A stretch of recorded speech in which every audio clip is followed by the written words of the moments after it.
कहानी है एक ऐसे परिवार की जो बदकिस्मती से एक जिन घोल का शिकार बन गया। वैसे तो घोल कम ही दिखाई देते हैं, जो हमेशा कब्रिस्तान शमशान घाट के आसपास ही रहते हैं, क्योंकि इन्हें इंसानी मांस खाना काफी पसंद है। ये घोल कब्रिस्तान को अपनी मस्जिद, कब्र को अपना घर और इंसानी शरीर को अपना खाना मानते हैं। इनकी दुनिया के मर्दों को घोल और औरतों को घोला कहते हैं, और माना जाता है कि घोला की शक्ति दूसरे जिन्नों से काफी ज्यादा होती है। तो देखिए क्या हुआ नमाज मियाँ के परिवार का जब उनका सामना हुआ एक घोला से। एपिसोड की शुरुआत होती है और हम नमाज मियाँ को अपने बेटे रियाज और बहू सना के साथ रात को कब्रिस्तान जाते हुए देखते हैं। पर सना और रियाज की बातों से लग रहा था कि वो नवाज यानी कि अपने अब्बू को ज्यादा प्यार नहीं करते। वो हरदम उन्हें किसी न किसी बात पर ताने मारते रहते थे, पर किसी तरह वो अपनी जिंदगी काट रहे थे। दरअसल नवाज अपनी मरहूम बेगम की कब्र पर उनकी याद में कब्र पर आए थे। हर दिन वो अकेले ही आते थे, पर किसी काम में उलझने की वजह से वो आज अपने बेटे और बहू के साथ आए थे। खैर, जब नवाज कब्रिस्तान के अंदर जाकर अपनी बीवी की कब्र पर जब उन्हें याद करते हैं तो वो काफी दुखी होते हैं, उनकी याद में रोते हैं। पर उन्हें पता नहीं था कि रात को कब्रिस्तान आना उनकी सबसे बड़ी गलती थी, क्योंकि उनका सामना एक अनचाही शक्ति घोल से होने वाला था। वहीं उन्हें ऐसा एहसास होता है कि उनके आसपास कोई है, पर उन्हें कोई दिखाई नहीं देता। पर उनके पास एक घोला बैठी थी जो दिखने में काफी डरावनी लग रही थी, पर वो उन्हें दिखाई नहीं देती। और तभी अचानक से उनका हाथ उस गुलाब के फूल पर फिसल जाता है, जिससे उनके हाथ से खून बहने लगता है और खून की खुशबू हर तरफ फैल जाती है, जिससे वहाँ मौजूद सभी घोल नवाज की तरफ आगे बढ़ने लगते हैं नवाज को खाने के लिए। पर वो घोला जिसका नाम बानो था वो बाकी घोलों से नवाज को बचाती है, क्योंकि बानो खुद ही नवाज को खाना चाहती थी। ये शैतान 20 दिन में सिर्फ एक बार खाना खाते हैं। ये इंसानों के अलावा जानवरों का मांस भी खा जाते हैं, पर इनकी नजरें हमेशा इंसानी शरीर पर जमी रहती हैं। अगर एक बार किसी इंसान के शरीर की खून की खुशबू इन तक पहुंच गई तो वो इंसान इनके शिकंजे से बच नहीं सकता। 10 दिन बाद 14वीं की रात थी और तब तक बानो को नवाज को इन घोलों से बचा कर रखना था। जिस तरह जानवर अपने खाने के आसपास किसी को भटकने नहीं देता, उसी तरह ये घोल भी अपने शिकार के आसपास किसी और घोल को भी भटकने नहीं देते। वहीं रियाज अपने अब्बू पर काफी गुस्सा होता है कि आपने 5 मिनट का कहा था और पूरे 1 घंटा हो गया आपको, अगली बार से हमें मत लाना अपने साथ। और सभी वहाँ से निकल जाते हैं, पर वो नहीं जानते थे कि वो अपने साथ उस अनचाही शक्ति घोला को भी अपने साथ अपने घर ले आए हैं। वहीं बानो जो कि एक घोला थी, उसे किसी भी तरह नवाज के करीब आना था, ताकि वो 10 दिन तक 24 घंटे नवाज पर नजर रखकर दूसरे घोलों से बचा सके और 14वीं की रात को नवाज को अपने शिकार बना सके। और इसीलिए वो एक लड़की के रूप में आकर नवाज के साथ अपना रिश्ता कायम कर लिया। और अब पूरी तरह से नवाज उसके बस में आ चुका था और वो बानो को अपने घर ले आता है, जहाँ रियाज और सना ये देखकर हैरान हो जाते हैं कि अब्बू किसे अपने साथ लेकर घर आ गए। और वो ये बात पूछते भी हैं, जब नवाज कहता है कि ये अब हमारे साथ ही रहेंगी और आप इन्हें भी वही इज्जत दोगे जो एक मेहमान को दी जाती है। आप दोनों इनसे अदब से पेश आएंगे। और दोनों ऊपर अपने कमरे में चले जाते हैं। यह एक बात तो साफ हो जाती है कि घोल सिर्फ उसी का शिकार करते हैं जिसका वो खून पी लेते हैं। इसलिए शायद सना और रियाज बचे रहे, पर अभी कहना मुश्किल है कि आगे इन दोनों के साथ क्या होगा। वही दोनों ये समझ रहे थे कि ये औरत अब्बू को फंसाकर हमारी दौलत हड़पना चाहती है, पर वो ये नहीं जानते थे कि उसकी दौलत तो नवाज का शिकार करना है। वहीं नवाज पूरी तरह से उस घोला के चंगुल में फंस चुका था और तभी बाकी घोल भी नवाज को खाने के लिए उसके घर तक पहुंच जाते हैं। वहीं रियाज और सना भी अपने अब्बू और बानो को देख रहे थे और तभी बानो उन घोलों के पास पहुंच जाती है और उन्हें मारकर वहां से भगा देती है। वहीं दोनों जब अंदर जाने की सोचते हैं कि तभी उन्हें पीछे चुटकी की आवाज आती है और तभी उनके आगे बानो खड़ी हो जाती है और दोनों वहां से चले जाते हैं। वहीं अगली सुबह बानो नवाज को फिरनी बनाकर देती है जो उन्हें काफी पसंद आती है, पर वो बार बार अपनी पत्नी को याद कर रहे थे जो बानो को बिल्कुल ही पसंद नहीं आता। और वो कहती है कि अब आप पुरानी यादों को भूल जाइए और नई जिंदगी को याद रखिए। और तभी रियाज और सना भी उस कमरे में आते हैं और कहते हैं कि अब्बू, आपको डॉक्टर ने मीठा खाने के लिए मना किया है। डायबिटीज आपको है पर हार्ट अटैक आप हमें दे रहे हैं। पता नहीं क्या जादू कर दिया है इस औरत ने आप पर।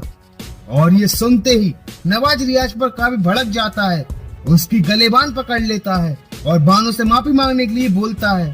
और अब्बू का ऐसा रूप देखकर रियाज बानो से माफी मांग लेता है। वहीं रियाज भी हर रोज सुबह ऑफिस के लिए निकल जाता था और सना भी ऑफिस जाती थी पर 11 बजे, क्योंकि वो सभी के लिए रोज खाना बनाती थी और घर के बचे हुए काम को पूरा करती थी।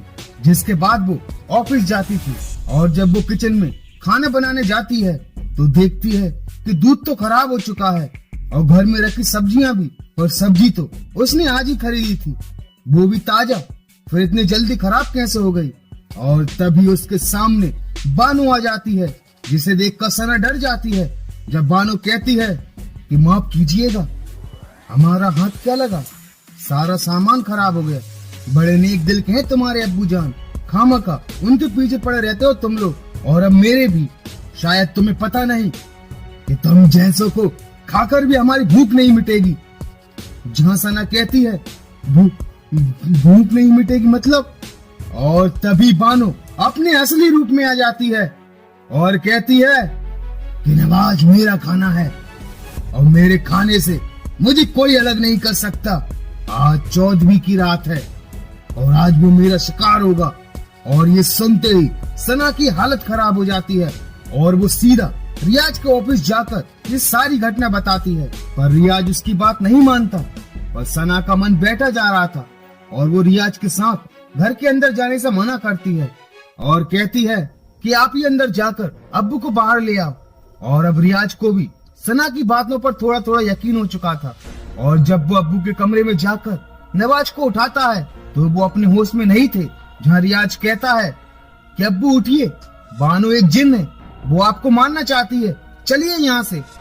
और वो जैसे ही उन्हें ले जाने लगता है कि तभी बानो पीछे से कहती है रुक जाओ, जहाँ रियाज उसके भयानक रूप को देखकर काफी डर जाता है। और तभी बानो उसके सामने आ जाती है और कहती है कि नवाज मेरा खाना है तो उसे कहीं नहीं ले जा सकता, चल जा यहाँ से। और वो रियाज को भी मारने लगती है और रियाज अपनी जान बचाकर वहां से भागता है और सीधा अपनी खाला के पास जाकर उन्हें सारी घटना बताता है। और खाला उनकी बातों को सुनकर समझ जाती है कि ये जिन कोई आम जिन नहीं बल्कि घोला है। और खाला उन दोनों को पीर बाबा के पास ले जाती है, जहाँ पीर बाबा उनको देखते ही समझ जाते हैं कि आखिर क्या माजरा है। और वो कहते हैं कि 12 बज चुके हैं, अब कुछ नहीं हो सकता, तेरा बाप बुढ़ापे में सटिया गया है। वो बानो कोई औरत नहीं, एक घोला है, जिनकी एक ऐसी बिरादरी जो इंसानों का मांस खाती है। और आज 14वीं की रात है, उसकी ताकत आज सबसे ज्यादा होगी। पर रियाज और सना अपने गुनाहों की माफी मांगते हैं कि हमने अब्बू को काफी परेशान किया, उन्हें भला बुरा कहा, पर हम अपने अब्बू को खोना नहीं चाहते। हम अपनी अम्मी को तो खो चुके हैं, आप हमारे अब्बू की जान बचा लीजिए बाबा। जहाँ पीर बाबा कहते हैं तो ठीक है, पर इसमें खतरा काफी है। अगर तुम उसे रोकना चाहते हो तो 2-3 बोतल खून और रस्सी का इंतजाम कर लो। पर ध्यान रहे, वो घोला काफी चालाक है, वो हमें भटकाने की काफी कोशिश करेगी। ये लो, ये ताबीज पहन लो और इस पाक पानी को घर में छिड़क देना। जब मैं बहनों को बुलाऊंगा तो तुम चुपके से घर के अंदर चले जाना और मैं इस खंजर से उसे जख्म दूंगा और इसी पाक पानी से उसे यहाँ से भगा दूंगा। पर ध्यान रहे, चाहे मुझे कुछ हो जाए, तुम घर से बाहर मत आना। वहीं बानो नवाज को खाने की तैयारी कर चुकी थी, उसके सफेद बालों को काला कर देती है और जख्मों को भी भर देती है और चांद निकलने का इंतजार करती है। और थोड़ी देर बाद जब वो नवाज को मारने वाली होती है कि तभी पीर बाबा कमरे में खून की बोतल फेंक देते हैं, जिससे बानो उस खून की तरफ आकर्षित हो जाती है और उसे चाटने लगती है। और पीर बाबा कहते हैं कि और चाहिए, मैं जानता हूँ तू भूखी है, आ बाहर आके ले ले तेरा खाना, आ मुझे मार के खा ले। और जैसे ही बानो घर के बाहर आती है कि तभी सभी घर के अंदर चले जाते हैं और उस पाक पानी को नवाज के चारों तरफ छिड़क देते हैं, पर नवाज अभी भी अपने होश में नहीं था। वही बानो जैसे ही पीर बाबा की तरफ आगे बढ़ती है तो पीर बाबा उसे खंजर से जख्म दे देते हैं और उस पर पाक पानी छिड़क देते हैं, जिससे उसका शरीर जलने लगता है। पर वो घोला काफी ताकतवर थी, जो आसानी से उनके काबू में नहीं आती। पर पीर बाबा भी हार नहीं मानते और लगातार उस घोला को काबू करने की कोशिश करते हैं और आखिर में वो उनके काबू में आ ही जाती है। लगातार आबे जमजम पानी से घोला का शरीर जल रहा था, जब पीर बाबा उस घोला से नवाज को छोड़ने के लिए कहते हैं और कहते हैं कि दोबारा यहाँ लौटकर मत आना, चली जाए यहाँ से। और वो घोला अपने गले का ताबीज निकालकर दूर फेंक देती है और हमेशा हमेशा के लिए वहाँ से चली जाती है। और अब नवाज भी अपने होश में आ चुका था और सभी लोग पूरी तरह से सुरक्षित थे। और इसी के साथ इस एपिसोड का दी एंड हो जाता है। तो दोस्तों, आपको घोला का खौफ ये एपिसोड कैसा लगा, मुझे लाइक और कमेंट्स करके जरूर बताना। अगर आप फेयर फाइल्स की ऐसी और स्टोरीज को देखना चाहते हैं तो हमारे चैनल को सब्सक्राइब करना मत भूलना। तो मिलते हैं फेयर फाइल्स की एक और दहशत भरी खौफनाक स्टोरी के साथ। And thank you so much for watching this video.